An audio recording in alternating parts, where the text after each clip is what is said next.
tuned in again to the Journey 2020. We're pleased to have you with us, and tonight, as always, we have a very special guest, Dr. Roberts, who is from Embry. I could never say it. Name that university right.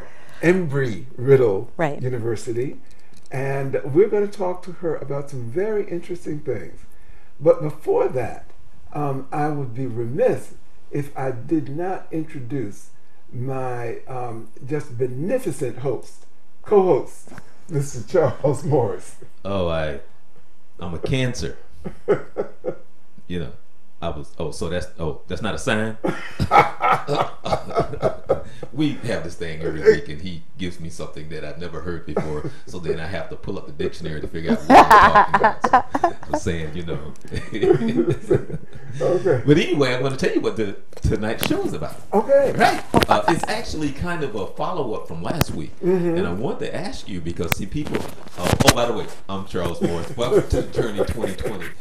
And you didn't know what the show was going to be about last week. It was kind of like it was a surprise. Exactly, yeah. And so I want to ask you what you thought of it. Charles always surprises me, by the way. And so I don't know if she saw part of it because she was actually getting off a plane.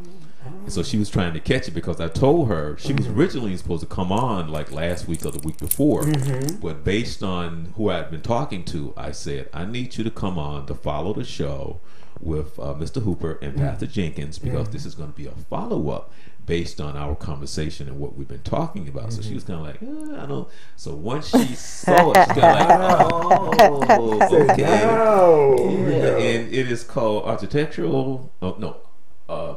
Your Life Through Time and Life, because she keeps telling me this. You know, she keeps talking about time and life and her research and her studies, and because she's a believer of Christ and she reads the Word a lot, she teaches a lot, so she keeps talking about your life through time and light. So she's going to educate us based on her research and her understanding and how she lives her life. Oh, by the way, she's one of the few black people that I know.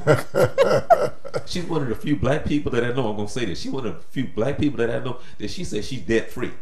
So I got to figure out what her secret is. That sister says she's debt free.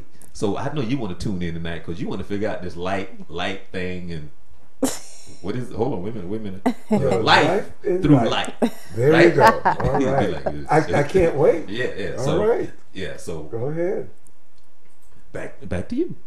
well, actually, I'm just waiting literally with bated breath. Firstly, it's a privilege having you here with us because there is so much information that we are lacking as a black community, as an African American community, as a community, if you want to call it, of people of color. That the more that we share that information, I think the more that we give ourselves the possibility of an optimum life. Absolutely. So with that, I'm going to throw the mic open to you and just have you go ahead and present. Awesome. You saw a little bit of the show last week. I did. Right. What did you think of the show last week? I thought it was awesome because one of the other things that I talked to Charles about is that Christianity is taught as a religion when it was really Jesus taught it as a culture. And it was a way of life. As a matter of fact, if you look in some of the original texts, which is what I do, I look at the original text. So it's a transliteration, not a translation. And he called it the way. I mean, he was very Jewish, and then when the church came along, or those who were Christians, and we didn't even call ourselves Christian, it was the people of that time, and specifically some of the Romans that called us Christians or Christ-likes. But Jesus called us the way. It was Jewish people who had a messianic belief.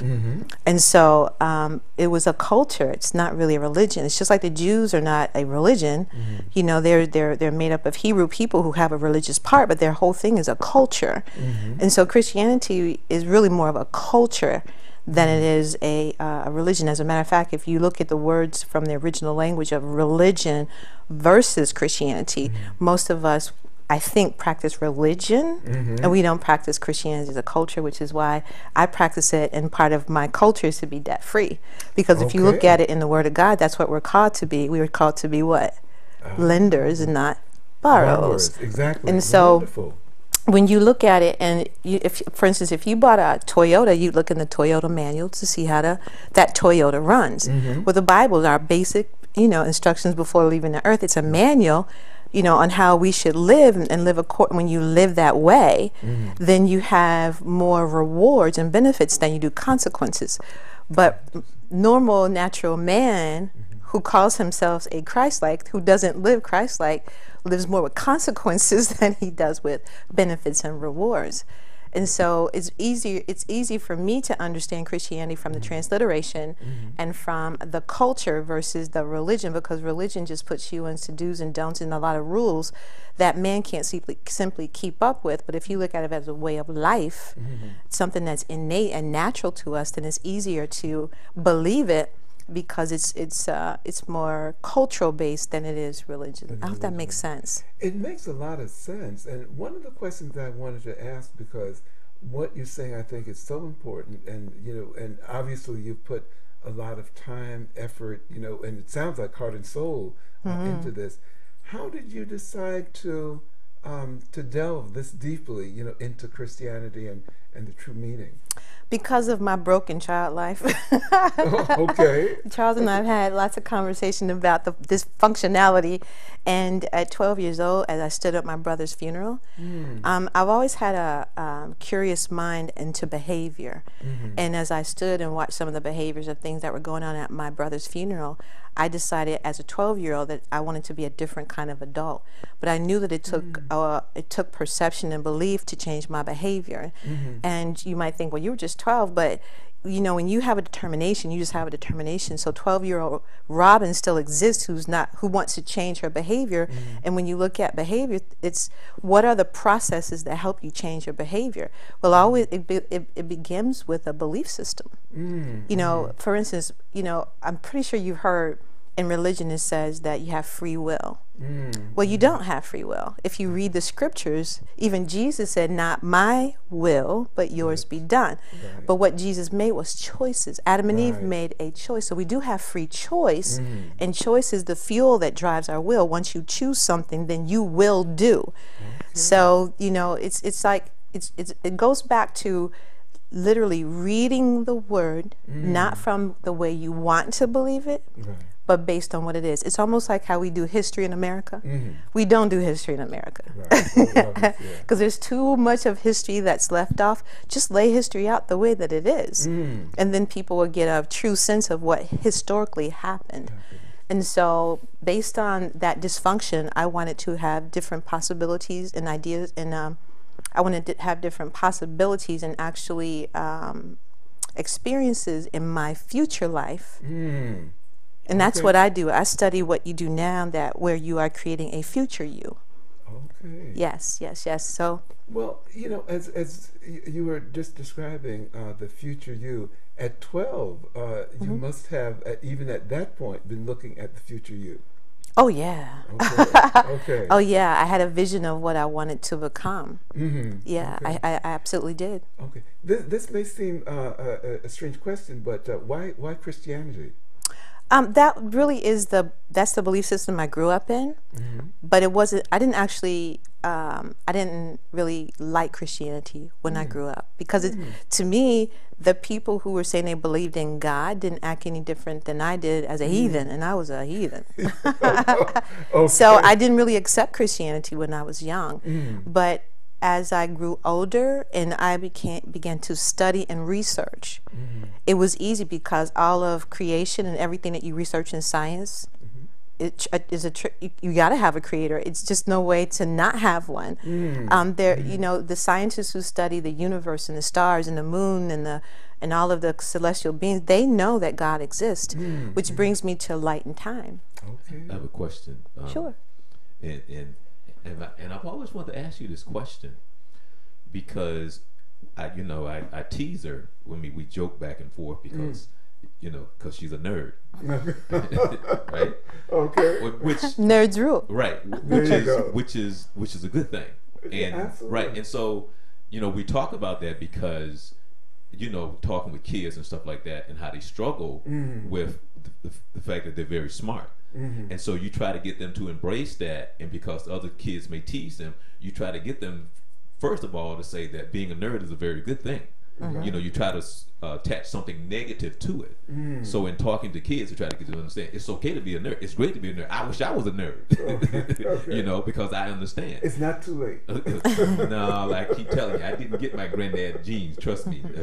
But the question I wanted to ask, because when you deal with a lot of people who have that sense of trying to be logical, because when you deal with people who get into, like, for an example, we talk about how we both love the show The Big Bang Theory. Okay? I love that show. Right, right. And so it's such a funny and well-written show. But when you try to talk in the terms of science and the creation, then sometimes the two don't go together. So my question to you is, how is it, and what has been your experience in the people that you associate with when it comes to science and them being extremely who they are when it comes to them being, you know, like rocket scientists, and how do they deal with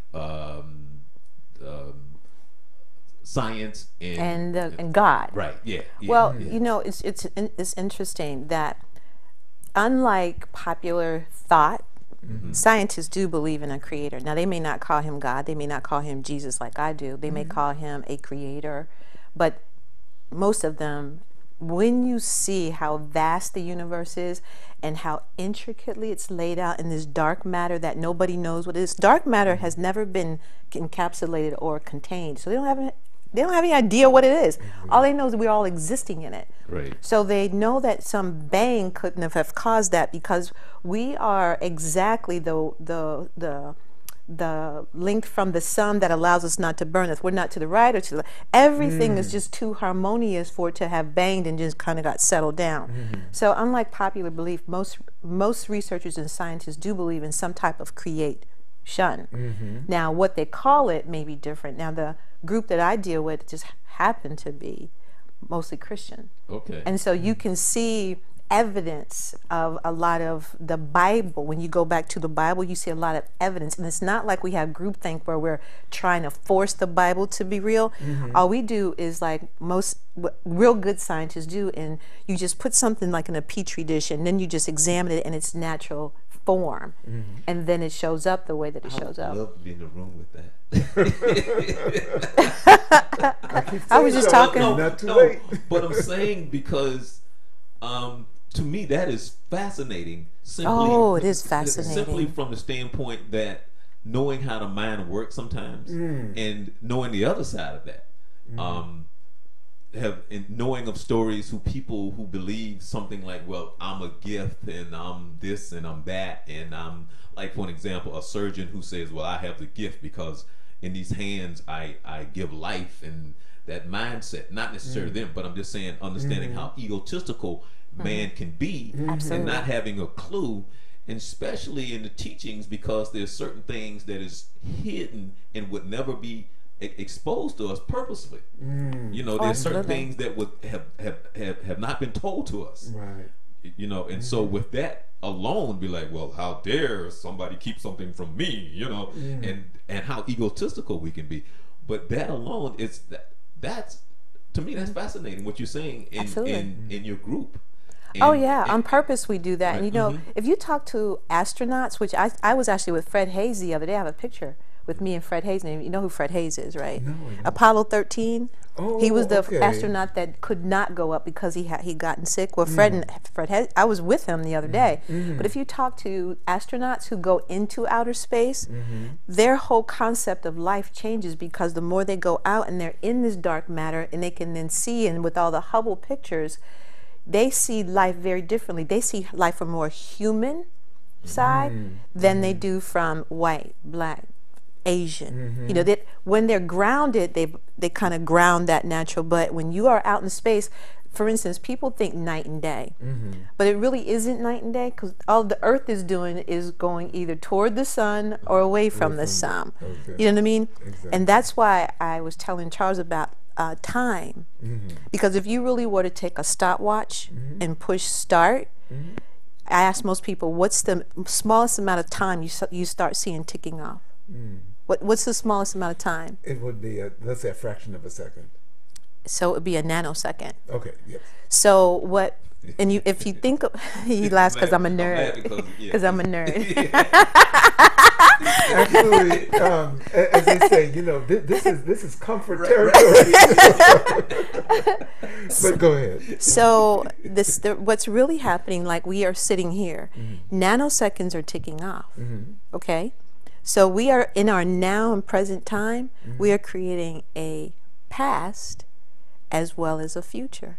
Right. So imagine that every action you do in those nanoseconds is architecting your future. And what happens is, as it's architecting, it's slowly weaving it, so and it's locking. So for instance, people say once time it's gone, it's what? That's what most people say. It's not gone. What it is, it's set in the forever untouchable. Because you can go back, time is like a film. And you can go back and look in your time and see everything that you've done, right? So it's not that it's gone, it's just pinned to your future. So imagine that every nanosecond, you're sticking something in your future. Okay. You're sticking. Okay. So if you really thought about all your actions that are now sticking in your future as a seed that's going to harvest, sticking in your past that is going to harvest your future you, you'd be a little bit more careful about what you're sticking, because you're going to catch up to you a week from now, a day from now, later on today, a month from now. What is the you that you want to stick that is going to show up? Okay. Is that making sense? Well, it's and I'm listening very carefully. One of the concepts in psychology is, again, that thought of being in the present. Fully present. Okay. And one of the issues that often get raised with a lot of children who come from poor circumstances is the limitations in thinking in the past, the present, or the future. And often the present thinking often does not connect to future thinking. The future you. Exactly. So one of the theoretical approaches is that if you're able to work with a child so that they can think about the future. Absolutely. Okay.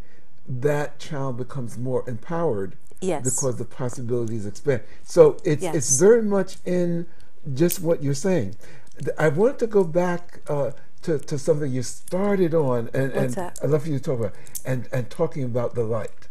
Oh, okay. So the light. So I studied light in geospatial information systems, or GIS, GPS, and remote sensing. Now this is getting real nerdish. Okay, go ahead. So he laughs because he's like, she's so doggone nerdy. And I'm saying, and my reaction is, "Gone, sister." Really? Now, she's right at home now. Oh, okay, good now. Come on. Okay, go ahead. See, you have our attention. We like this. Yes, exactly. Go ahead, girl. Go ahead. So around the earth, there are windows from which light actually comes in, and you have visible light, the light that our eyes pick up, but then you have invisible light that could be infrared, far infrared, or mid infrared. But you see those lights when you do like a radar. You see those lights, but it usually on like if you were at a movie set or a television, what is it on? It's on a green screen. It's not really there on that green screen, but somehow what picks it up? Digital or something picks up. Now that doesn't mean that light isn't there. It's just it's invisible to your eyes. So you with me? So when in the beginning, the words that God spoke, if you go with me in Genesis, in the beginning was God, right? Well, beginning, the word for beginning means time. When he started time. When he started time, he said, Yehi, which is, he called himself, or, which is light. He called himself and the light forward, which then made the earth start forming. So imagine that the Bible says that whatever God says remains, because that the earth remains, right? Exactly. So where's that light? Where is Yehi order that he spoke? It's still here. So the way to imagine Yehi Or is I'm a scuba diver. Oh, I'm actually okay. going scuba diving tomorrow. I love scuba diving. Okay. So when you go underneath the water, right? What are fish doing in water? Okay. They're swimming. Right?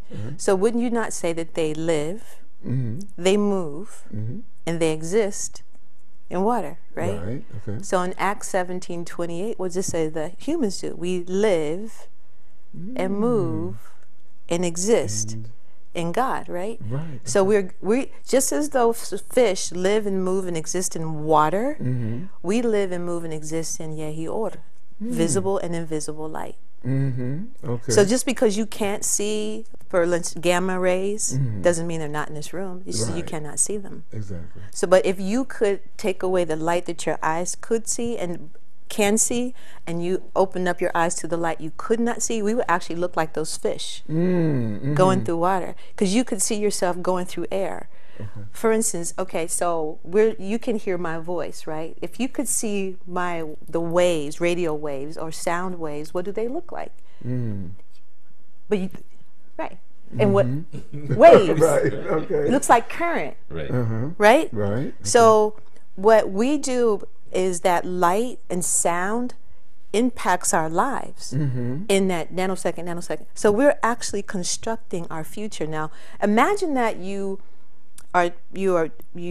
perception and beliefs are distorted or dysfunction, and you are distorted and dysfunctional from younger age till you get to an older age, 40, 50, and you've had this whole lifetime of destruction and dysfunction, so that when you get to, you're broken. And then people will say, oh my God forgot about me. No, you've architected that your whole entire life, and now it's showing up. It's harvesting, it's budding, and oh my God, now you're surprised. Well, no, you can't be surprised. The Creator said, let us make man in our image, meaning that we have the ability to create our future.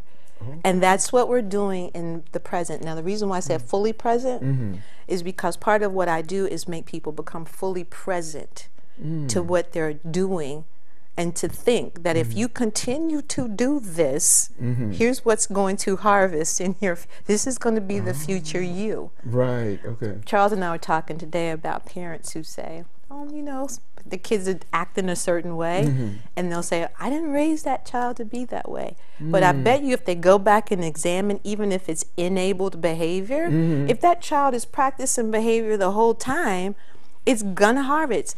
The word says that everything has seed time. You're seeding until all those nanoseconds. Right. Okay. And what happens after seed time? Okay. That's the harvest. Okay. Wow. So it's not religion, it's science. If you seed something, it's going to bear a fruit. Sometimes it bears a vegetable garden or a forest of stuff in your life. That's it. Or if you plant the wrong stuff, then you get weeds. And so, but then you can't go, oh God, oh God, what? No, you've been planting weeds. So imagine that if you are constructing your life in those nanoseconds, and you get to a point where you want to change, you almost have to go through every nanosecond and start weeding out. And the first thing, nanosecond, is your thought process. Things become systemic in your behavior. Now, there's a difference between systemic and systematic. Once it's systemic, because that's the way the process is that you're using. Systematic is the process that you're taking to do that. I make people fully present so that you can examine your process of thought, perception, and behavior. So now that you're in this fully present, you can stop and start again. So the last nerdy thing I'm going to say. oh no. One of the things I was going to encourage a bit more nerdiness, so-called, and that is how do you make or work with someone to have them be fully present? I actually bring them in, and one of the things that really works well is eye to eye. When I can look you in your eye and say, no, stop, I don't want you to think that. Here's what I want you to do. Right. I actually do that. I have one-on-one and group sessions Tuesday through Thursday that I do this with. And the other day I was asking a group of students, what is it that you're afraid of? And as they went through what they were afraid of, I said, so stop. Go through the process when the fear begins, because you're self-talking. What's that self-talk that you're doing? Now I want you to talk yourself out of that, because it's not true. So you have to talk through, because sound, the sound picks up in your brain, which causes you to perceive. And once you can get people to perceive, then you can get them to think differently, or think possibility versus what they've been doing. So most people get up in life, they wake up. What's the first thing happens when they open up their eyes and they're conscious? Thought, thought, thought, thought, thought, thought, thought, thought. Even before they get out of the bed, thought, thought, thought, thought, thought, do. So they go through their entire day, and 365 days of a year, and then 365, 10 years of that, and then it's harvest. Right, okay. So I have them to be fully present and stop. Just stop. In scientific terms, especially when you're talking about aerospace, you have a term called inertia. So inertia is that something will stay in a state of motion, of rest, or in its same state until an external influence comes in and changes it. So for what I study, when you talk about, for instance, that child who may have grown up in dysfunction, we call them touch points. So where in the touch point of the journey of their lives is there an external influence that can come in and make them do or think differently and open up different possibilities than the one that might destroy their life? Okay. And how do those touch points come about? Well, the touch points are natural. For instance, you and I are now in a touch point because we are influencing each other's life by the conversation that we have, by being in the present. You're now in my present, I'm in your present. With children, the touch point is the parent or the teacher or the guardian. That's that touch point in the trajectory of their journey. And unfortunately, children don't have as much power, because they're being influenced as they're growing up, but at some point, if they can get to a touch point that's more positive, then it can change the trajectory of their life. It's just that, some get it and some, unfortunately, some don't. One of the things that I would wonder, because what you're saying makes, again, a lot of sense to me. With those, again, I want to come back to the touch points. Okay. It seems that many of, and I'm going to talk about our African American or Black children, that many of the touch points that, when I see them in my clinical practice, have been the negative touch points. And so, in coming into my office, etc., or if you want to call it my sphere of influence, that those children, it may be the first not negative touch point that they've encountered. And so part of what I tried to take a look at is how to create, aside from the interaction that I have in that hour or so, how to then encourage those children to find or to reach out to other possible touch points. That reality kind of sets in for us. For instance, I do a lot with Black males. Martin Luther King said, "A culture minus its males will die." And Absolutely. Our culture is not minus its men. It's just where those men are located in the culture. And so what I did, because my dissertation was on the entropy in the Black culture, the chaos. And it was the chaos of communication and thought. So, for instance, if you ask Black children about the inferior superiority of where they are in this country versus non-African American children, you'll hear them talk about a lot of inferior education. They don't think they have enough education. They don't have enough money. They don't have enough this. Where do those kids get those concepts? Because there were children that are growing up. Those touch points must be influencing that perception. So if you are in low socioeconomic, that's really all you know. So when I go into low socioeconomic, I have to touch the children, but I also have to touch the parents. Because if you're only touching the children, they're going to go back into broken parents who are going to break them again. So bottom line is, in practice, you really have to touch all the dysfunctional areas. So before I came to Florida, I had something for black males, something for black women, and something for kids. Because if you don't do it as, again, systemic, if you don't make it systemic, this part will be really good, but the other parts will break it. Right. Because you're sending it back into broken homes, so everybody's broken. Exactly. Broken people will break people. Yeah. So what we do in America, we only touch one area, but you got to touch the entire family. For instance, when where I was in Delaware State, a lot of those kids came from disadvantaged neighborhoods. They might have been the first person to go to college. So what I was trying to convince the administrators is have something where the parents could go to college too, even if it's just one gen ed course. Because a parent who doesn't know what college is like can't help their is that maybe they didn't want to, they just couldn't. And so I introduced it to a lot of parents, and they were like, yes, if it's just English or if it's just math, but raise up, you have it's so broken, you got to raise up the system.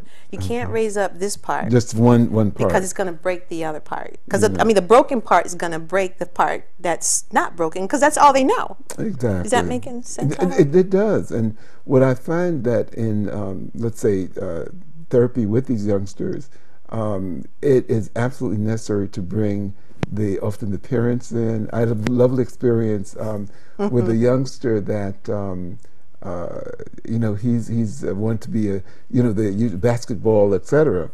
And so unfortunately his mother died. Dad is nowhere around. Grandma's raising him. Interestingly though, he has a family that is in the background trying to figure out how to help this kid. And so what I was able to do is first bring Auntie in, because she wanted to check out and said, who's this psychologist talking to my nephew? When Auntie came in and we had a good discussion, the light went off. And I'm going to ask you to come back to talking about the light. And then after Auntie came in, the next thing is Uncle came in. And Uncle said, okay, and at first he was out in the waiting area. And I said, listen, come on in, because I want to share some things with you. Then after that, Grandma, who is raising another 4 kids. Wow. Okay. Wow. And so Grandma finally came in, and she was, I've been wanting to get here, but I've got this one that I've got to take care of at school, etc. When Grandma came in, she said, I've been noticing that my daughter, this is Auntie, she was talking a little different afterwards. So when you talk about the systemic, that to me makes so much sense. But often our models are based on Western education, Western individualism, and if we think about what often for many of us, again not all, but for many of us of African descent, is the sense of our connectedness to a group. Okay, so and in that connectedness, as you were talking about, and I'm going to have to see if I can find a copy of your dissertation, because it sounds absolutely fascinating when you were talking about the entropy.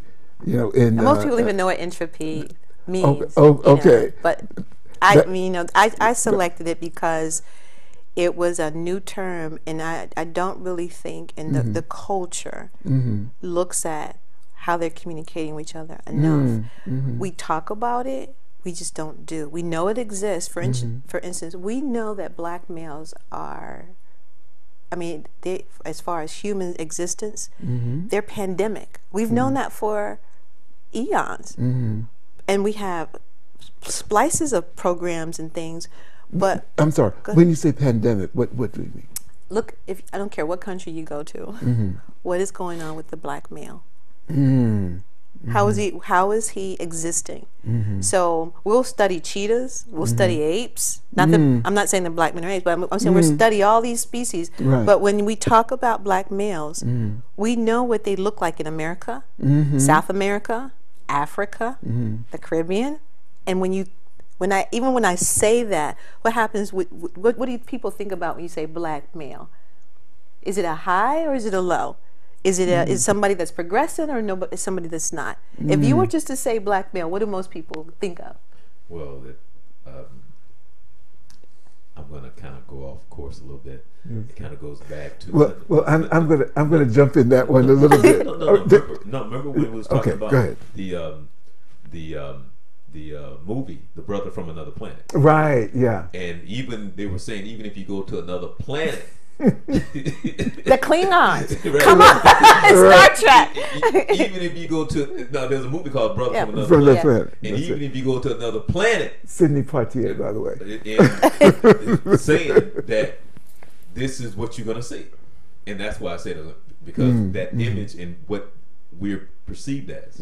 So how did it get to that? You know, if you go to different cities in America and you go to what's considered the disadvantaged or poor neighborhoods, what do you see? It's the same picture being played out. No matter, you go to Haiti, you go to I don't care where you go, right? You know, and the usual picture is the brother with either some dreads, you know, who is or a hoodie, multiple partners, with a thread. Yeah. Multiple children, you know what I mean? And more dysfunctional behaviors. So if that is the truth, then why aren't the patriarchs, the men that are not doing that, consistently doing something about it? And what I mean by consistently, you have pockets of people doing things consistently, but I'm talking about as a group. And what's missing are the patriarchs. You know, in some cultures you have patriarchs, older men. There's a system of here's what happens at 13, here's what happens at 20, here's what happens at 30, here's what. So, you know, you have systems of cultures that set up to make their culture thrive from generation to generation. Right. And they have dysfunction, but there's a catalyst of thriving. Like I saw a white comedian he was just absolutely funny. He said, you know, one thing about white men is you can go back through any century and we're thriving. We're in charge. We're the powerhouses. And you had to think, they have set up a system of white male power, dominance, right? And dominance. So, but where are the black men? And we talk a lot about, well, you know, slavery did this, or some kind of something did something. But if we know it, what is the reverse of that, where we can begin to put energy in those nanoseconds to make that not happen? Not happen. Exactly.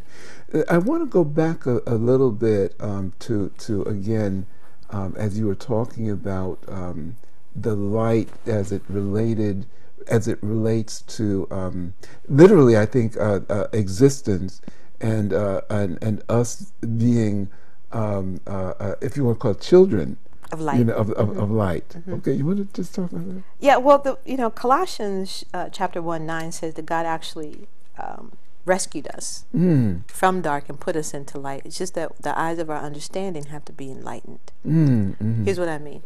In Romans chapter 8, verse 14, it says, those who are led by the Holy Spirit are sons of God. Sons of God, right? But in most churches, we have men's fellowship. We don't have sons of God fellowship. We have men. So we're teaching men about maleness, but we don't teach them how to be sons of God. Right. And there's a total difference. When you go back to the word, and sons of God have inherited a kingdom. They don't know they've inherited a kingdom. They see the words that they have, but they don't know what it's like to inherit a kingdom. Adam had a garden. We've got a kingdom. Okay. It's like Joseph, who went from Potiphar's house, he went to jail for a little bit, but then he inherited a kingdom because he was second in command of Pharaoh. Right. So go back, Romans 8:14. Those who are led by the Holy Spirit are sons of God. So you with me? So it shows that connectedness. Okay, go ahead. Romans 8, 19 says the whole earth travails for the revealing of the sons of God. So I asked the Holy Spirit one time, what did that mean? He said they haven't revealed to themselves. So imagine that the world is in chaos because the sons of God don't know that they're sons of God. They're acting like men. They're functioning in their maleness and their humanness instead of as sons of God. Right. So what I do is I teach men how to be sons of God and not in their males. And there's a total difference. It's heirship. We're the only species who, and species I mean in a Christian culture, who've inherited something from a living God. Normally you inherit something from somebody that died. We inherited something from a living God, and he expects us to live. For instance, in the beginning when you talk about God said, let us make man in our image according to our likeness, and they will have dominion. Well, if you go down and break that down, let us, that's the Trinity, right? Make. Make is what God the Creator does. Right. Man is a symbol of Jesus as the man in the Trinity. Make man in our image according to our likeness. That's character. That's the character of God embedded in the Holy Spirit, where you got to be led by the Holy Spirit in order to have the character of God. And then you can take dominion as an heir. Okay. Now that's a whole, course right there. It's a whole course. So no, that is, right. That is actually we don't know how to take dominion because we're too busy operating as male and female. Okay. God calls us children. If you look in Ephesians 5, it says, "Be ye imitators like children, imitate me." So how you imitate your parent? It's so we don't understand the culture of heirship. Philippians says we're citizens of heaven. Well, how does a citizen of heaven behave? I was teaching a group the other day the Our Father prayer, for instance. And the Our Father prayer that we've learned in religion is not the Our Father that Jesus said to say. For instance, say the Our Father. Our Father who art in heaven, hallowed be thy name.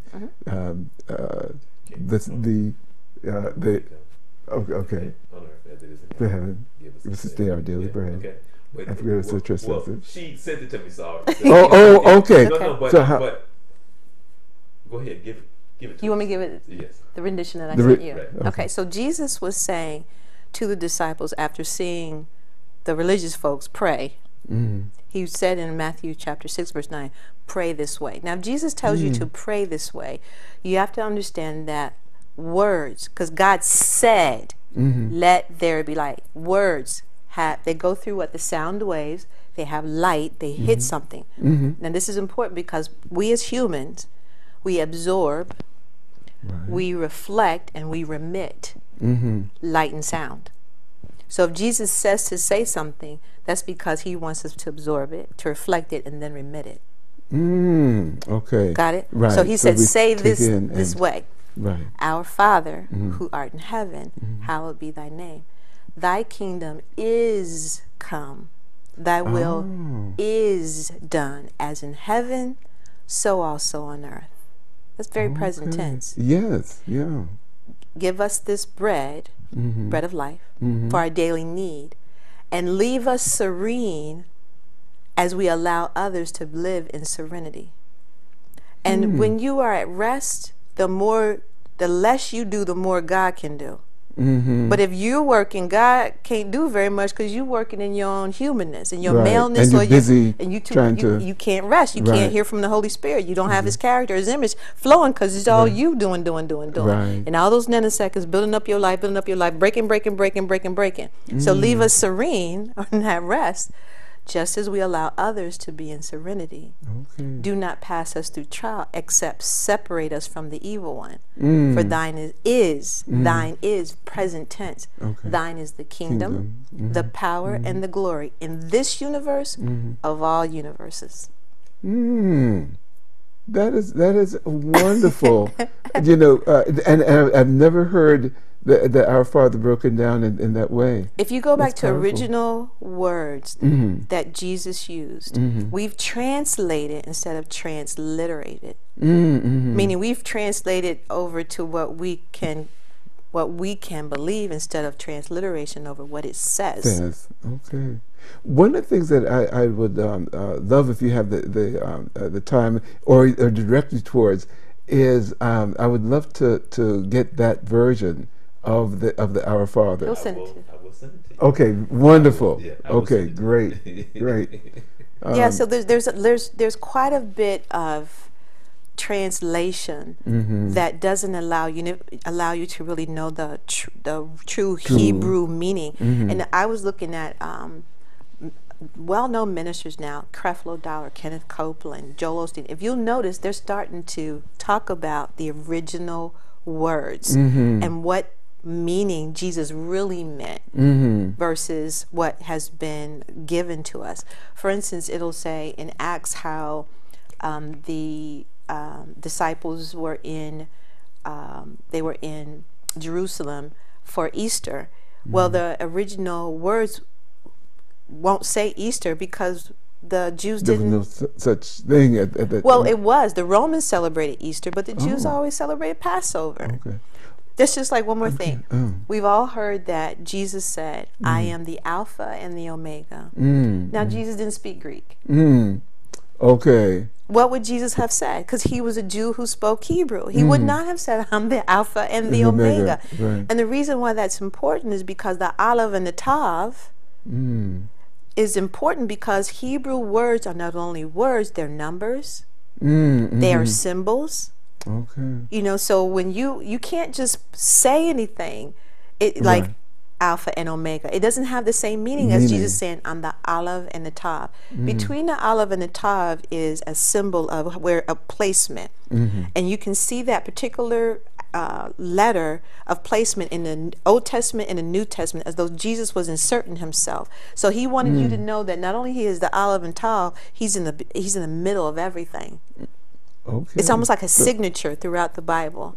For instance, I was reading, I created something with my team called the Hub at Embry-Riddle. And the H alone means doorway of heaven.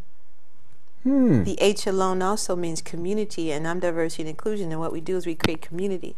So as you are doing something, you have to understand there's more meaning than just you. It's meaning of what God is placing where you are, because you literally are like Joseph in Potiphar's house. When Joseph was in Potiphar's house, it says that Potiphar saw, a heathen, saw that the Lord was with Joseph. How in the world did he see that? Because God was working so fluently through Joseph that the heathen captain of the guards could see it. Okay. And did Joseph have a Bible? No. He didn't even have commandments because Moses hadn't been born yet. All he had was his sonship and his relationship with God, that was working so fabulously. Okay. One of the things that you just mentioned was what you had created, as you were calling it, the H. How did you come up with it? How did that come about, and what drove that? What drove that was I had moved down here to Florida. I've only been in Florida 2 years, okay. And I moved down here, and I was actually hired to create a leadership institute. And 6 weeks after I got hired, the person that hired me left the university, and then they made me in charge. And so I was hired to build a leadership institute, so that's what I was doing, because my doctorate's in organizational leadership. Right. But then the powers that be said, no, we don't want a leadership institute. After 6 weeks of putting this on paper, getting my programming, and I was like, well, what do you want? They said, well, we want whatever you think that we need. Okay. And you have 8 hours to come up with it, basically, because I had to come up with it on a Wednesday and present it to a task force on Thursday. Oh my. So yeah, so I said, God, you either got jokes or you're going to empty all of heaven and help me. So literally I prayed. But there we go back to, I prayed and asked the Holy Spirit. I said, Holy Spirit, you're going to have to give this to me because you know better than I just gotten here. I'm just still learning after 6 weeks. Right. But after talking with, I did what Daniel did. When Daniel was, after he went through college, basically. He went out and, you know, scout out the land to see what the people needed so that he can begin to build the programming and services based on what the people needed. Okay. And that's exactly what I did. I did an interview, a climate survey with the people and said, what do you need? And that the more they talked, I realized that there was a focus on diversity, which we naturally are, but there was no focus on inclusion. So the office was called at first Diversity Initiatives, and changed it to Diversity and Inclusion, teaching people how to be humans versus all those EEOC and affirmative action labels. Right, exactly. And that's not easy to do, because we don't think of each other as humans. We think of each other as African American or male or short, right. tall, old, young. If you just see a person, you almost you don't give them a chance to be themselves because you perceive them in these labels. And so what I do is deconstruct all those labels and have people open up to the human sides of the humans in the operating space. Wonderful. And that's how the H came. So it's, what the H, what is the hub stands for Human Utility Business, which is a new business model actually being trademarked. We're getting that trademarked under what we're doing. But human utility is energy. At Embry-Riddle, they study wind, solar, you know, water, energy, but the most readily available energy on the face of the planet is human. But we don't study human energy and how it moves around the Earth. And our guys are going to go one way to Mars, or they're going to go up to the International Space Station. And I kid them, I said, you know, we're going to go up to Mars, and once the Martians see it, they're going to kick us out the universe because we had 21 years to treat each other right on Earth. Now we're going to try to go take this to a whole nother planet, so that's not going to work. So utility means the strength of the humans in the operating space in order to come together as a community to thrive. So that's what it means.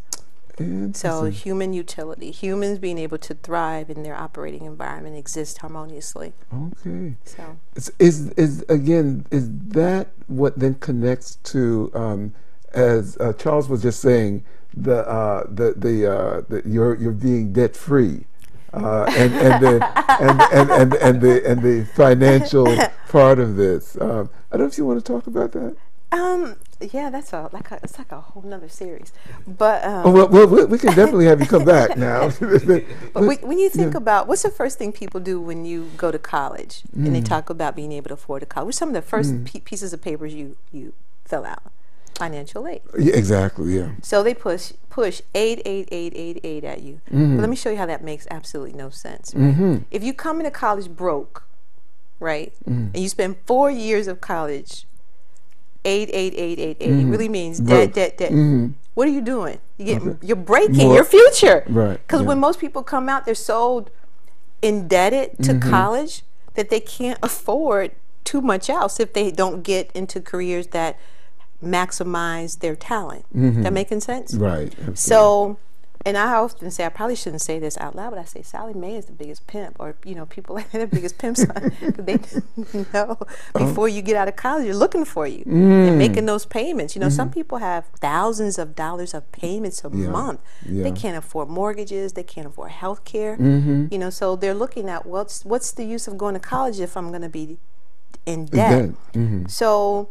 And then there are things that people teach on financial literacy, but you can be literate about something doesn't mean that you're going to know how to be free. Right. And that literate and free are two different terms. So what I did, I have 6 children, and the one. Okay. So what I did with my children, I wanted them free. So I got to back up a little bit. When the slaves got free in America, and somebody said, "Go be free," what do you think the slaves did? Like, free? How do you just?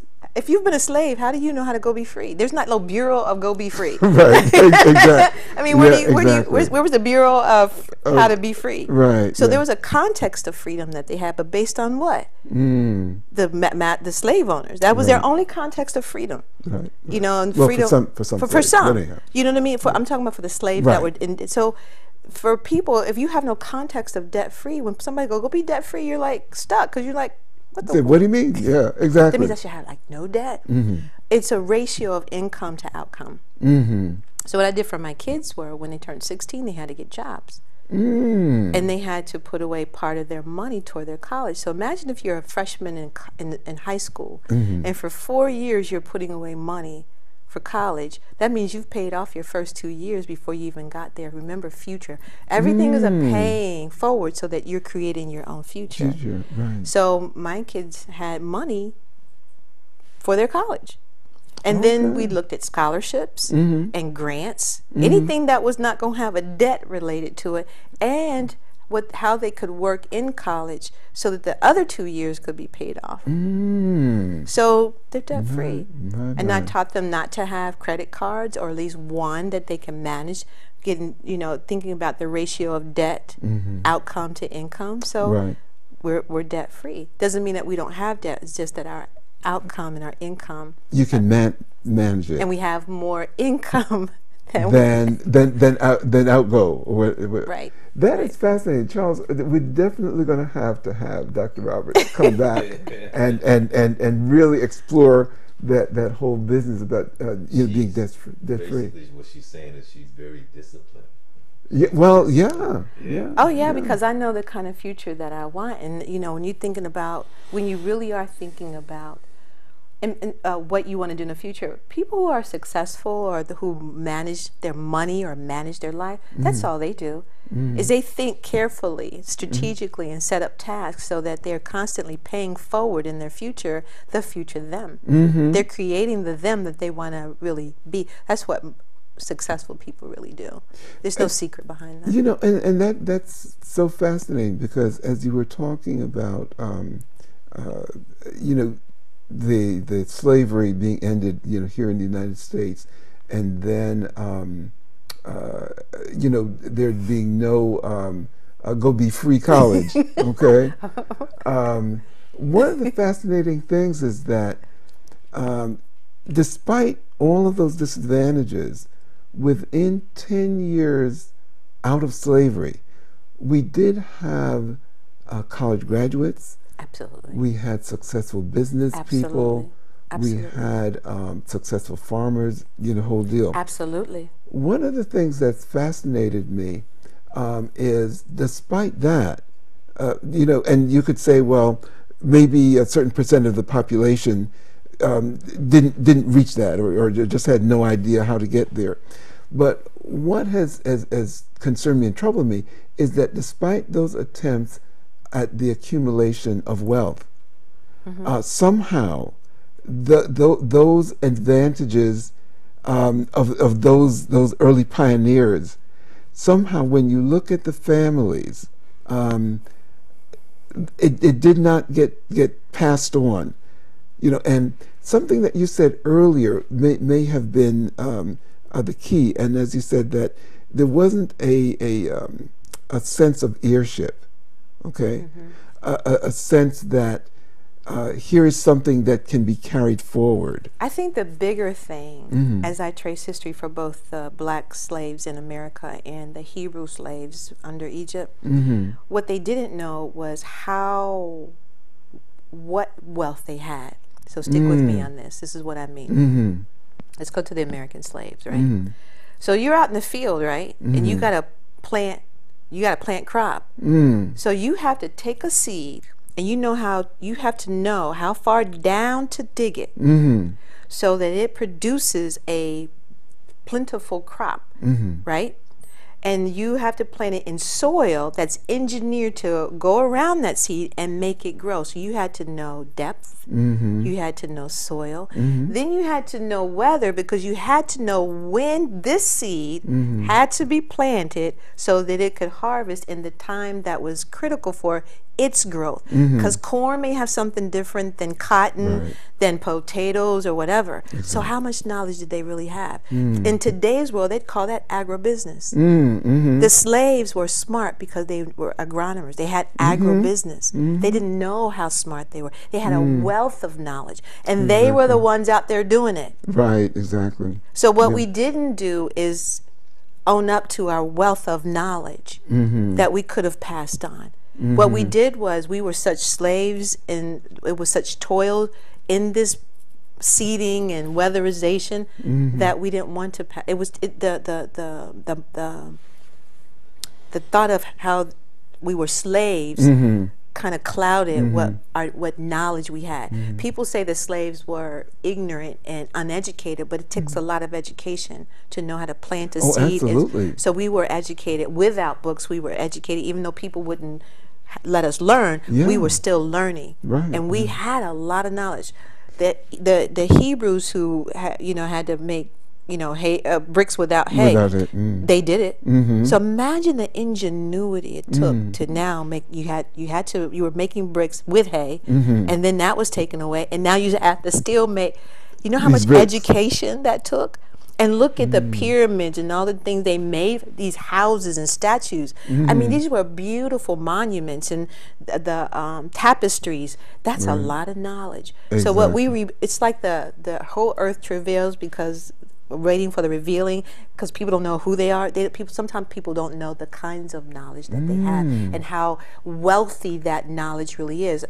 In the College of Business where I worked at Delaware State, we used to laugh because we would bring in sometimes drug dealers to talk about business. And these were people who kept business in their head, not on a book. They were business nonetheless. Exactly. So there was a wealth of knowledge that just needed to change from illicit to licit. Interesting. Yeah. One of the things, because I know that we're drawing close in our time. Yeah, we actually, it's 8 o'clock. But, wow. Go ahead, Charles. Is that I keep telling her, I keep suggesting to her. Okay. No, he keeps telling me. He keeps telling me. Okay. Highly suggesting, but seriously, is that she should write a book because I think it's very much needed. Yeah, absolutely. And I keep telling her why, but she really should, because that's part of the harvest. That's part of helping. That's part of everything that you talk about. Exactly, but, and passing it on. Right, but the book part that we're talking about, she knows what I mean. Right. I'm not going to really talk about that, but okay. But we'll talk about that once we're off the air. But okay. it's something that she really should do because she has so much to offer and for so many people. So with that, I'll just let you close us out. Okay. Family, I think we have just touched literally the tip of the, I won't say iceberg, the tip of the pyramid. And with that, we're going to have to close out this week. But I hope that you've enjoyed our show.